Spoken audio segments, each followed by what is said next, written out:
people, latest update.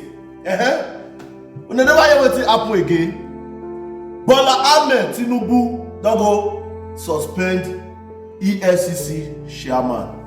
Hey, wahala be like bicycle. My people, make una watch this video, make una hear wetin this man talk concerning Bola Ahmed Tinubu, my people. See you on my next video. Urge all Nigerians to eschew all manner of electoral fraud, either through vote buying, vote selling, or fraudulent manipulations of electoral processes. I am fully persuaded that we can run our electioneering processes devoid of any form of criminality. Let us all be committed to a free, fair, and credible dealings in the exercise of our democratic rights. Thank you. Mr. President, distinguished senators, my name is Bawa. I'm a 40-year-old Nigerian, a public servant, and a detective of the Economic and Financial Crimes Commission, with all the powers, privileges, and immunities of a police officer as enshrined in the EFCC Act. Mr. President, distinguished senators, I hold a bachelor's degree in economics some 20 years ago, and I also have a master's degree in international affairs and diplomacy, both of which I obtained from Usmanu Danfodio University, Sokoto. Mr. President, distinguished senators, I'm a certified fraud examiner from the prestigious American-based Association of Certified Fraud Examiners, which is the largest anti-fraud organization in the world, with over 85,000 members and members drawn from over 140 countries. I'm also a certified anti-money laundering specialist, which is also an American-based association that dedicates itself in enhancing the capacity of financial crime fighters around the world. Mr. President, I've also been trained by the Federal Bureau of Investigation and also the National Crime Agency of the United States and United Kingdom, respectively. United Nations Office of Drug and Crime are also an organization that trained me, the KPMG, the World Bank. Locally here in Nigeria, I've been trained by the Nigeria Police, the Department of State Security Service, and of course, the Economic and Financial Crimes Commission. Mr. President, my first and only job in my young and youthful life is with the Economic and Financial Crimes Commission, which I joined 16 years ago as part of the then drive of recruitment and training of EFCC's homegrown investigators. I joined the EFCC in 2004, and together with other 116 Nigerians, we were trained in the art of law enforcement and financial crime investigation. An open graduation from the police college where we were trained happens to be 9th overall out of the 117 officers that were trained. I was posted to Lagos then, Mr. President, distinguished senators, and I rose through the ranks from an ordinary team member to become a team leader. It is on record in EFCC that I happens to be the first regular staff of the EFCC to be appointed a team leader in the midst of all police officers that have dominated the scene of operations. I became a sectional head and I also became a zonal head. And by way of emphasis, Mr. President, distinguished senators, I'm humbled to say also that I happen to be, as at today, the only EFCC officer to have headed 3 different zones. I was first appointed a zonal head of EFCC in Ibadan, and after my service there, I was transferred to Port Harcourt as the zonal head, and currently before this noble nomination of me to the office of the executive chairman of EFCC, I'm heading the biggest and the largest operational base of the EFCC in Lagos, where I supervised 604 officers and men of the EFCC, including, of course, supervision of over 8,000 legacy cases and ongoing cases in the Lagos Zonal Office.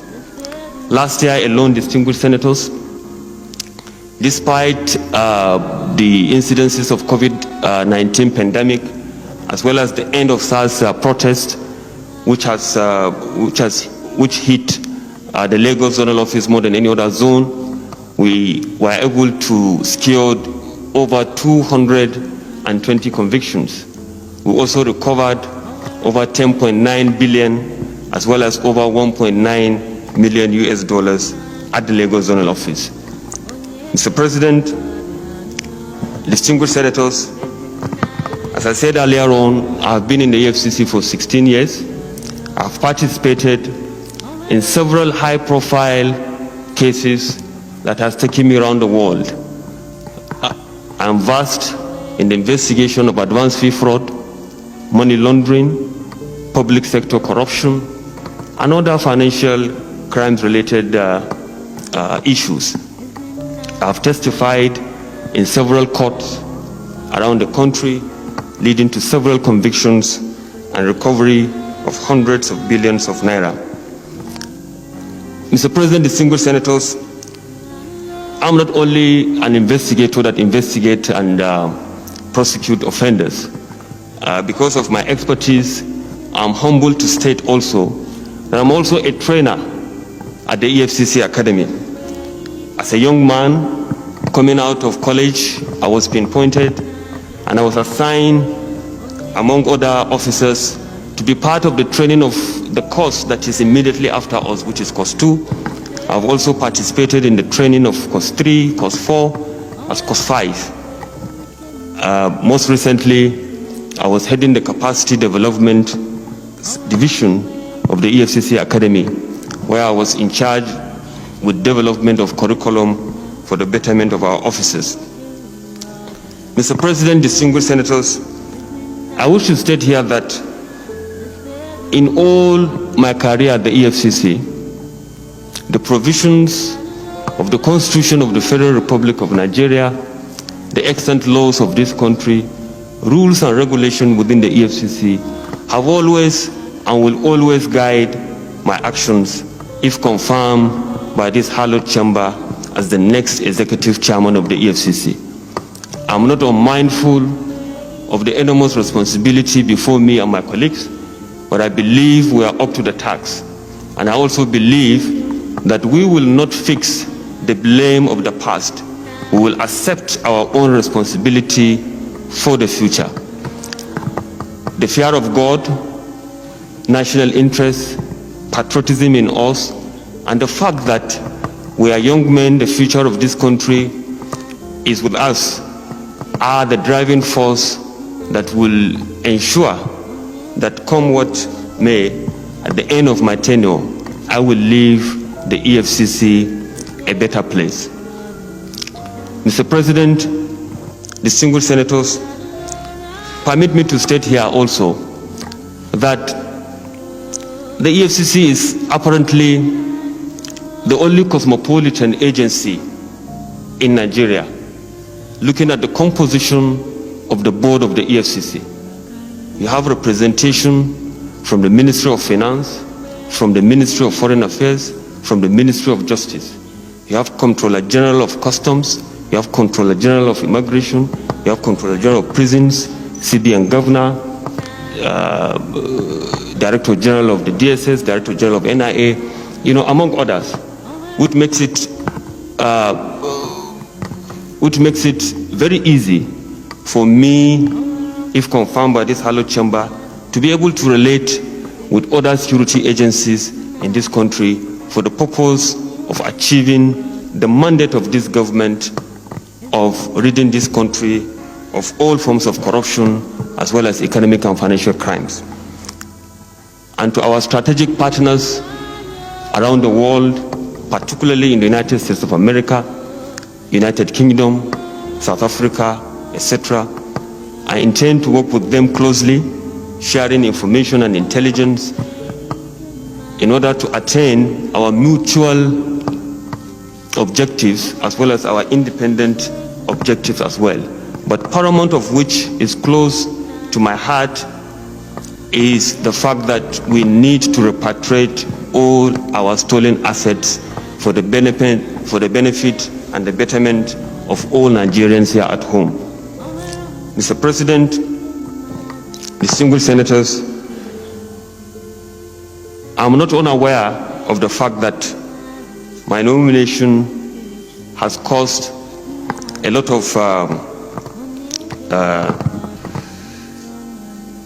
hope for the teeming and millions of youth around the country and the world at large. I want to state here, Mr. President, distinguished senators, that I'm going to give them a very good representation in the governance of this country, so that at the end of the day, more youth will be given huge responsibilities in this country. Let me conclude, Mr. President, distinguished senators, by stating that it is a dream of every patriotic Nigerian to see Nigeria growing to a greater height. And I hope and pray, Mr. President, distinguished senators, that if confirmed, I will live to that task to contribute my quota in seeing that this country is taken to a greater height. There is no better way to end my modest address, which I'm humbled to address this distinguished gathering, than to pledge to Nigeria, my country, to be faithful, loyal, and honest, to serve Nigeria with all my strength, to defend her unity, and uphold our honor and glory. So help me God.